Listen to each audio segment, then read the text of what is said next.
Seorang pekerja dilaporkan hilang setelah sebuah struktur di Tanjung Pagar runtuh petang tadi.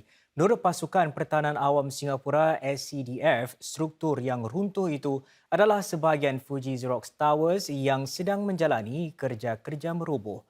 Operasi mencari pekerja yang hilang itu sedang dijalankan oleh Pasukan Menyelamat dan Bantuan Bencana atau DART SCDF dan anggota bomba daripada Division Pertama SCDF serta Balai Bomba Marina Bay. Beberapa pegawai polis juga berada di tempat kejadian. Dua anjing penghidu turut dikerahkan untuk membantu operasi mengesan mangsa. Heavy machineries are being utilized to augment the cutting and lifting operations, especially on the concrete slabs. Currently, search operations are still ongoing, and we want to ensure that apart from the missing workers, we carefully comb the entire area and leave no one else trapped.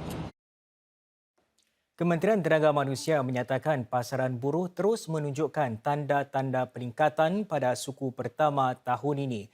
Kadar pengambilan pekerja naik 6 suku berturut-turut 3.8% lebih baik daripada paras sebelum pandemik. Namun peningkatan ini lebih beransur-ansur pada suku pertama tahun ini akibat berkurangnya kekosongan kerja untuk 4 suku berturut-turut.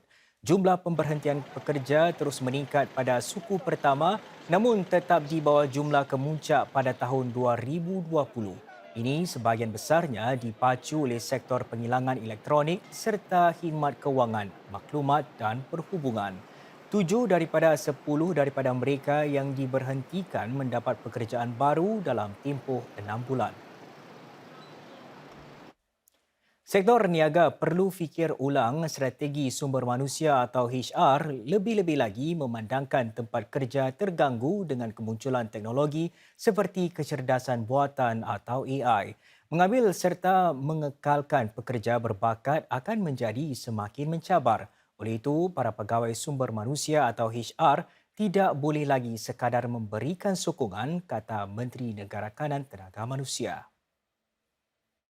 It's not just about HR enabling, HR supporting, but I think HR needs to be at the leadership table to make a difference. I think that's key, and we have to enable our HR practitioners to do that. Encik Zaki turut menekankan peri pentingnya memanfaatkan pendigitalan dan teknologi bagi sumber manusia. Atas sebab itu, penyedia latihan Human Capital Singapore telah memeterai perjanjian dengan 9 pemain industri untuk melancarkan satu siri latihan yang baru. Latihan tersebut menyentuh isu-isu seperti mengekalkan bakat akibat gangguan teknologi serta memanfaatkan data bagi menghadapi cabaran masa depan. Siemens melabur hampir 300 juta dolar untuk membangunkan sebuah kilang baru di sini. Ia dijangka mencipta lebih 400 pekerjaan dalam sektor seperti kewangan dan penghilangan maju. Pelaburan ini adalah sebahagian daripada hampir 3 bilion dolar yang diperuntukkan oleh Siemens untuk merancakkan penghilangan global. Kilang baru Siemens ini akan membantu memenuhi tempahan dari seluruh dunia dan memberi tumpuan kepada membangunkan teknologi otomasi. Ia akan dibangunkan di Tuas dan mula beroperasi sekitar 2 tahun lagi.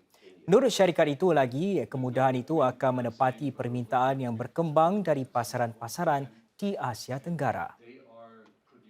We are aiming to serve the entire ASEAN region with the growing markets such as Indonesia, Vietnam, Thailand, Malaysia, but we are also aiming at markets like India, Korea. We are able to be closer to our customer. We will be able to respond faster and also deliver much faster to our customers. So it will become a really competitive advantage for us. Syarikat itu turut menarik perhatian kepada tenaga manusia berkemahiran di Singapura sebagai salah satu faktor yang membuat negara ini satu destinasi pelaburan yang baik. Ini selain jumlah tinggi perjanjian dagangan bebas yang dimeterai Singapura dengan negara-negara lain. Jualan rumah privat baru pada bulan Mei mencecah paras tertinggi dalam setahun. Ini meskipun pihak berkuasa memperkenalkan langkah-langkah terbaru untuk meredakan pasaran baru-baru ini.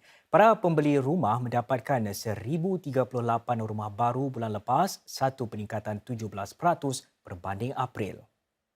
The Reserve Residences dan kontinuum antara projek-projek terlaris terletak berhampiran pinggir bandar. Projek-projek ini merangkumi hampir 30% daripada semua unit yang dijual bulan lalu.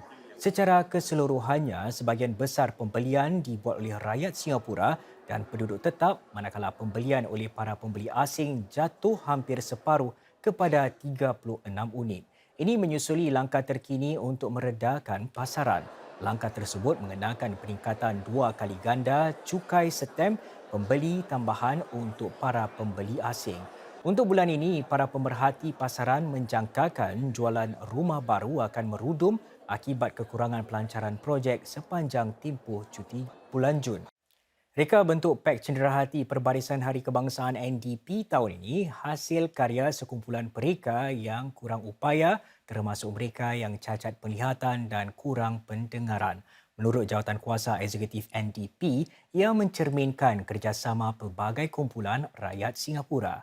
Dengan kelopaknya yang menggambarkan budaya dan mercu tanda Singapura serta kolaj yang diilhamkan daripada bintik-bintik Braille yang digunakan oleh mereka yang kurang upaya untuk membaca, inilah salah satu reka bentuk PEK NDP tahun ini.